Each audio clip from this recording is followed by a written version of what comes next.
जय हिंद। देखिए, एक बरमूडा ट्रायंगल है जो जहाज़ों को, हवाई जहाज़ों को निगल लेता है। यहाँ कोई जहाज़ वगैरह भी जाती है तो निगल लेगा। ये अटलांटिक महासागर में है, इसे अंध महासागर कहते हैं। और अमेरिका के पास यहाँ जो क्यूबा है, इस एरिया में एक ट्रायंगुलर शेप में बड़ा लंबा एरिया, लगभग 3 लाख किलोमीटर स्क्वायर का एरिया, बहुत बड़ा एरिया है ये। इसको हम थोड़ा सा वहाँ पे जूम करके समझते हैं। देखिए, ये एरिया जो है, ये 3 बड़े-बड़े एरिया उसको मिला के बनाया जाता है। वर्ल्ड मैप में देखेंगे तो ये ट्रायंगल यहाँ आएगा। जबकि अगर इस पर्टिकुलर एरिया को जूम करें तो ये फ्लोरिडा के पास से स्टार्ट होता है और यहाँ प्यूर्टो रिको, जो अटलांटिक महासागर की सबसे गहरी खाई है, वहां से जाके ये बरमूडा द्वीप पर तक जाता है। ये एरिया है यहाँ पर, जिसे यहाँ तक दर्शाया गया है।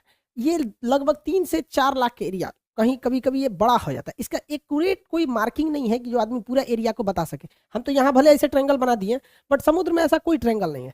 बट अगर इस एरिया में कहीं से भी कोई जहाजें आती हैं तो उनके साथ कुछ अप्रिय घटनाएं हो जाती हैं। इसके बारे में डिटेल से समझते हैं। 1498 में जब क्रिस्टोफर कोलंबस जा रहे थे इस रास्ते से, तो उन्होंने भी अपनी किताब में वर्णन किया है कि जब वो इस एरिया से गुजर रहे थे तो अचानक मौसम में एक परिवर्तन देखे, प्रकाश देखे, बादल का तड़कना, समुद्री लहरें तेजी से उठने लगी और उनका जहाज डिसबैलेंस होने लगा। इवन कि उस समय देखिए, समुद्र में रास्ता दिखाने का केवल और केवल एक ही रास्ता रहता है, कंपास। अब तो सैटेलाइट वगैरह आ गए हैं, बट कंपास ही उस समय एक ही रास्ता होता था जो हमेशा नॉर्थ डायरेक्शन की ओर मूव करता रहता है। वो बता देता है कि इधर की ओर उत्तर दिशा है, तो इसके थ्रू आदमी जा सकता था। तो यहाँ पे कंपास काम करना बंद कर देता था। ये कोलंबस ने भी इसको माना है। 1964 में विंसेंट गैडिज ने अपनी पुस्तक में, मैगजीन में बताया था कि ये किस तरह से जहाजों को वगैरह को निगल लेता है। इसलिए इस ट्रायंगल को डेविल ट्रायंगल या फिर रहस्यमय ट्रायंगल कहा गया। यहाँ जाने के बाद जहाजों में अचानक परिवर्तन देखा, इंजन काम नहीं करेगा, जहाज धंसने लगेगी, कोई तैरना चाहेगा तो तैर नहीं पाता है, अजीब अप्रिय घटना होगी और अचानक ही हो जाती थी। और ये जहाज डूब के कहाँ जाते थे तब ये भी नहीं पता चलता था किसी को।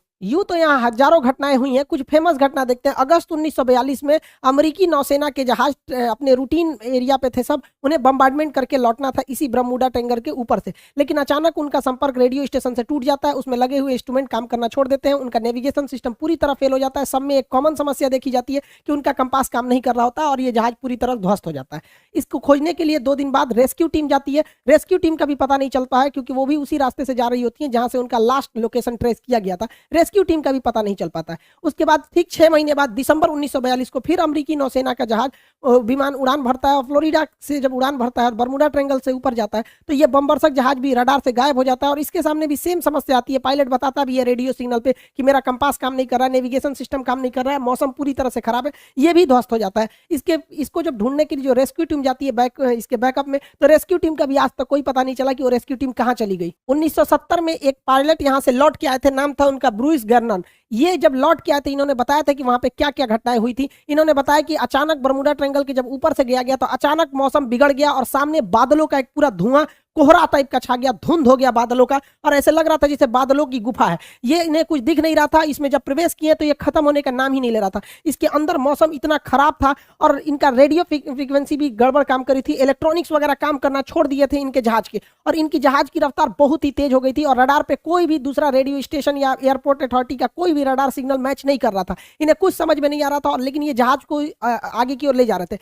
लगभग 3 मिनट बाद, एक अच्छी खासी दूरी तय करने के बाद, ये उस जोन से बाहर निकले और उसके बाद ये अपनी जहाज को लैंड कराए। लैंड कराने के बाद देखिए इत्तेफाक क्या हुआ था कि वो 3 मिनट में ही 150 किलोमीटर की दूरी तय कर लिए थे। यानी इनकी जो रफ्तार हो गई थी लगभग 3000 किलोमीटर प्रति घंटा हो गई थी, जो अभी किसी भी पैसेंजर जहाज के लिए पॉसिबल नहीं है। ये तो मिसाइल और लड़ाकू जहाजों की स्पीड होती है। बहुत लंबे अरसे तक ये बरमूडा ट्रायंगल जो था एक रहस्य का कारण बना। लोगों को लगता था कोई अदृश्य शक्ति है जो जहाजों को, शिप को अपनी ओर खींच लेती है, लेकिन ऐसा कुछ भी नहीं है। इसके पूरे रहस्य पर पर्दा उठाया जा चुका है। इवन की बरमूडा ट्रायंगल दुनिया के 10 सबसे खतरनाक जगहों में से भी एक नहीं है। मतलब सोचिए, 10 खतरनाक जगहों में भी इन्हें शामिल नहीं किया गया। इसका मतलब ये एक कहानी है।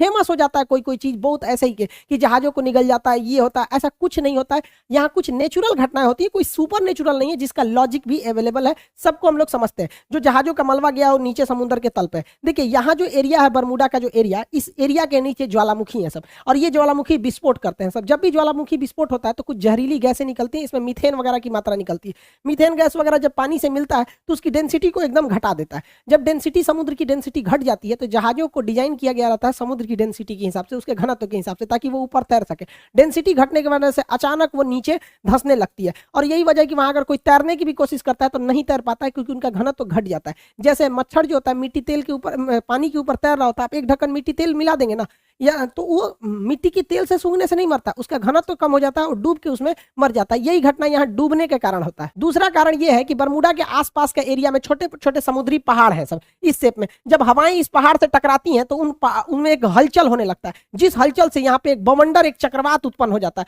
और ये बादलों को और वहां के समुद्र के जल को पूरी तरह लहर में बदल देते हैं। और इसमें अगर कोई हवाई जहाज या कोई शिप आ जाता है तो उस चक्रवात के बीच में फंस जाता है, जिससे कि इसमें दुर्घटना हो जाती है। पानी वाली जहाजों के डूबने का तीसरा जो कारण है वो बड़ा सिंपल है, समुद्र के अंदर की पहाड़ियां। समुद्र के अंदर की वो पहाड़ी जो बाहर तक नहीं निकल पाती उन्हें रीज या कटक कहते हैं। ऐसे कटक इटली और तुर्की के पास बहुत ज्यादा मात्रा में पाए जाते हैं। यहाँ अक्सर जहाज वगैरह गिर जाते हैं, सब नीचे का पेंडी टकरा जाता है। जैसे देखिए ये समुद्र का लेवल है, तो यहाँ पे जहाज चल रही है तो उसको ये नहीं पता है कि नीचे मेरे समुद्र है कि नहीं, और नीचे से कुछ पहाड़ी अगर ऊपर आती है तो इसके पेंदी से टकरा जाती है। ऐसी घटना इटली और तुर्की के पास बहुत ज्यादा देखने को मिलती है। आप देखेंगे इटली के तट के पास ही इतना बड़ा जहाज टकरा गया, यहाँ पर एक मालवाहक जहाज टकरा गया, यहाँ पे बड़ी बड़ी शिप टकरा टकरा के गिरी है सब। अब बताइए ये तो गलती है इन लोग की, जो कैप्टन है, क्योंकि इतने मॉडर्न शिप को अगर गिरा दिए लोग तो गड़बड़ बात है। उस समय जहाजों की दुर्घटना ज्यादा होती थी क्योंकि न रडार था न सोनार था।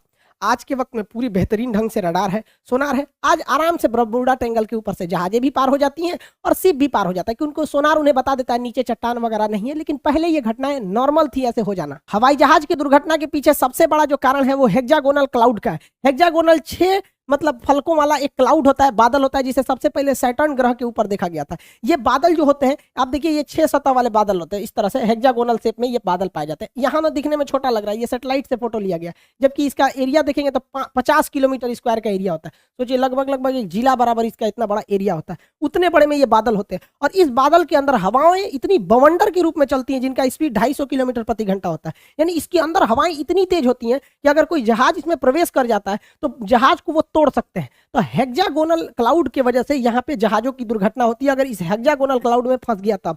और ये भी देखिए फंसता भी, अगर विपरीत दिशा में फंसेगा तो तोड़ देगा उसको, और नहीं तो अगर सेम इधर ही हवाएं चल रही हैं उसी में जहाज भी फंसेगा तो जहाज की स्पीड को बहुत तेज बढ़ा देता है। यही वजह है कि जब वहां से कई जहाजें गुजरी हैं तो उनका स्पीड अचानक बहुत तेज बढ़ गया है। तो इसमें कोई दैवीय या भूत प्रेत वाली घटना या फिर कोई ऐसी चीजें नहीं है जिसका कोई पता नहीं लगेगा। नॉर्मल चीजें, अब ऐसी घटनाएं नहीं होती है। लेकिन ये पुरानी कहानियां, इस पर इतनी मूवी बना दी गई है, करोड़ों रुपए लोग कमा लिए इसके लिए। कहानी चाहिए एक डायरेक्टर को, अच्छा खासा कहानी बन जाता है। तो ये आप समझिए साइंटिफिक कारण। अब ऐसा कुछ नहीं होता है। ये तो रहा भैया आपका बरमूडा ट्रायंगल का, जो इधर अटलांटिक महासागर के पास कैरेबियन सागर में। ऐसे ही ये घटना जापान के पास हो गई। यहाँ पर जापान के पास भी एक ट्रायंगुलर शेप में एरिया है, वहां 1980 में एक जहाज जा रहा था डर्बीशायर। ये इतना बड़ा जहाज था जो टाइटेनिक से 2 गुना था। यहाँ कई लाख टन इसमें आयरन ओर की मात्रा भरी हुई थी। अचानक ये डूब गया, इस एरिया में अचानक डूब गया। जापान की सरकारी टीम ने उसे रेस्क्यू टीम भेजा था पता लगाने के लिए, वो भी डूब गई। उसके बाद एक हवाई जहाज से रेस्क्यू टीम भेजा गया, वो भी डूब गया। जापान भी डर गया। बाद में पता चला कि भैया सेम चीजें हैं यहाँ और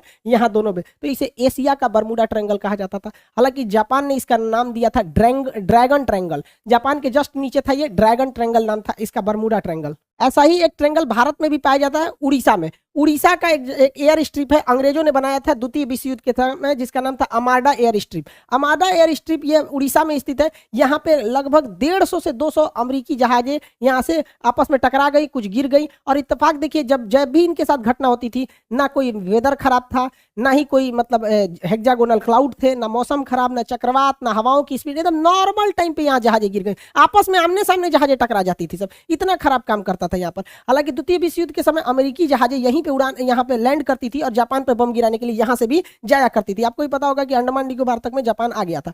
तो इतनी जहाजें अमेरिका की यहाँ से क्रैश की गई थी और उनका बहुत सारा हुआ था। हालांकि ये मिलिट्री का एरिया था, इसलिए इस फाइलों को बंद कर दिया गया, बहुत ज्यादा डिस्क्लोज नहीं किया गया। तो ये भारत का बरमूडा ट्रायंगल आप कह सकते हैं। तो ये तीनों जगह, अब इसके पीछे क्या लॉजिक है भैया, आपको बरमूडा का लॉजिक बता दिए, जो सेम लॉजिक ड्रैगन ट्रायंगल पे भी है, दोनों सेम है। यहाँ क्या है कि ये एरिया झारखंड से करीब है और झारखंड के जादूगोड़ा के पास यूरेनियम की खदान है। आपको पता है यूरेनियम एक बहुत ही रेडियो एक्टिव चीज होता है। ये इलेक्ट्रॉनिक सिस्टम वगैरह को अचानक अगर हाई रेडिएशन होगा या इत्यादि होगा तो इसका बड़ा इफेक्ट पड़ता है, जिससे कि इलेक्ट्रॉनिक सिस्टम काम नहीं करते थे, नेविगेशन खराब हो जाता था, दोनों जहाजों का नेविगेशन एक ही डायरेक्शन में दिखाने लगता था। इसी की वजह से इसलिए दो जहाजें आपस में आमने सामने यहाँ पर टकरा जाती थी अमाडा एयर स्ट्रिप पर। हालांकि ये चीजें आप बहुत कम सुने होंगे क्योंकि ये मिलिट्री वाला जो एयरबेस होता है उसकी बहुत ही चीजों को टॉप सीक्रेट ही रखा जाता है। आप तीनों तरह के ट्रायंगल को देखिए, इत्तेफाक देखिए, ये वाला है बरमूडा ट्रायंगल और यहाँ पर है प्रशांत महासागर, अटलांटिक महासागर में, प्रशांत महासागर में है यहाँ पर ड्रैगन ट्रायंगल और भारत में है यहाँ पर आपका अमाडा एयर स्ट्रिप। अगर आप इसको देखिएगा अक्षांश, तो तीनों एक ही अक्षांश पे आएंगे सब आपको। देखिए तीनों एक ही लेटीट्यूड पे लगभग आ जाते हैं, तो ये एक इत्तेफाक कह सकते हैं। हालांकि सबके पीछे साइंटिफिक कारण है। अब ऐसी कोई घटनाएं नहीं होती हैं। जो भी कहता है कि यहाँ पे कोई सुपर नेचुरल पावर है, ये है, सब मन गढ़ंत कहानी है ये सब। हालांकि अटलांटिक महासागर में एक और जगह है सारगैसो, यहाँ सारगैसो सागर है। ये सागर है ही नहीं है एक्चुअली, यहाँ एक शैवाल पाया जाता है, एलगी, जो समुद्र में तैरते रहता है, बहुत लंबा लंबा पाया जाता है, घास है इस तरह। यहाँ अगर जहाजें, छोटी मोटी जहाजें फंस जाती है ना, तो उसी में फंस के रह जाती है। इसलिए यहाँ पे देखिए इतना बड़ा बड़ा घास पाया जाता है, पूरी समुद्र को ये घास ढक लेता है। सारगैसो घास पाए जाने की वजह से जितने एरिया में वो घास पाया जाता है, उस घास वाले एरिया को, उस शैवाल वाले एरिया का नाम रख दिया गया है सारगैसो सागर। हालांकि सारगैसो कोई सागर नहीं है, वह सागर का वह हिस्सा है जहां ये वाला शैवाल पाया जाता है, सारगैसम नामक शैवाल पाया जाता है। इसलिए यूपीएससी सीडीएस में एक बार क्वेश्चन पूछा था, वो कौन सा ऐसा सागर है जिसका कोई भी तट रेखा नहीं है, मतलब जमीन से नहीं टच करता है। तो सारगैसो सागर जमीन से टच नहीं करेगा, क्योंकि वो बीच का तो सागर है नहीं, वो बस एरिया है। यहाँ जहां जहाजों को, छोटी जहाजों को आने जाने के रोक लगाया गया, क्योंकि उसकी पंखी वगैरह में ये सब घास वगैरह फंस जाते हैं सब। इसी सारगैसो सागर के पास ऊपर से ठंडी हवा जलधारा आती है, जिसका नाम है लेब्राडोर की धारा। इस सारगैसो सागर को ठंड के दिन में पूरी तरह बर्फ के टुकड़ों में भर देती है। इसी सारगैसो सागर में अप्रैल 1912 को टकरा गया था टाइटेनिक जहाज, और इसी सारगैसो सागर में लिब्राडोर द्वारा लाई गई ठंडी जलधारा के बर्फ से टकराने से टाइटेनिक जहाज डूब गया था। अगला क्वेश्चन पूछता है ब्लैक होल से। अंतरिक्ष का ब्लैक होल है, इसकी डेंसिटी सबसे ज्यादा होती है। इसकी डेंसिटी इतनी ज्यादा होती है कि इसके एक चम्मच मिट्टी का, अगर हम ब्लैक होल से एक चम्मच मिट्टी लाएंगे और उसका वजन करेंगे तो 10 हाथियों के बराबर होगा। सोचिए इतना भयानक ये डेंसिटी होता है, इतना घना होता है, ये प्रकाश को भी जाने नहीं देता है। तो क्वेश्चन भी पूछेगा कि ब्लैक होल प्रकाश को भी गुजरने नहीं देता है, क्यों? तो ऑप्शन नंबर बी पर आंसर होता है, अति उच्च घनत्व के कारण। और इसका एक उल्टा क्वेश्चन पूछता है, एक वह हाइपोथेसिस को क्या कहते हैं जिसमें यह मान लिया जाता है, यह कल्पना किया जाता है कि सारे प्रकाश वहीं से आ रहे हैं, तो उसे हम व्हाइट होल कहते हैं। हालांकि ब्लैक होल और व्हाइट होल का पूरा परिकल्पना हम आपको ज्योग्राफी के क्लास में पढ़ा चुके हैं। भारत के जम्मू कश्मीर में लद्दाख और बारामूला की कुछ ऐसी पहाड़ियां हैं जिनमें चुंबकीय क्षमता है। ये भी क्या करती हैं, जहाजों के डायरेक्शन को भटका देती है। यहाँ पर एक चिनाब नदी पर ब्रिज बनाया जा रहा है, जो सबसे ऊंचा ब्रिज है, कंप्लीट हो जाएगा तो इसके बारे में भी टोटल समझा देंगे कि ये ब्रिज क्या है। और इसके अलावा आप एक तो बड़ा सुने होंगे, सोच रहा अमेरिका में एरिया 51 एलियन वगैरह वाला एरिया है, इस सबको कभी और क्लास में समझेंगे। आई होप आप इसे समझे होंगे। मिलेंगे नेक्स्ट क्लास में। जय हिंद।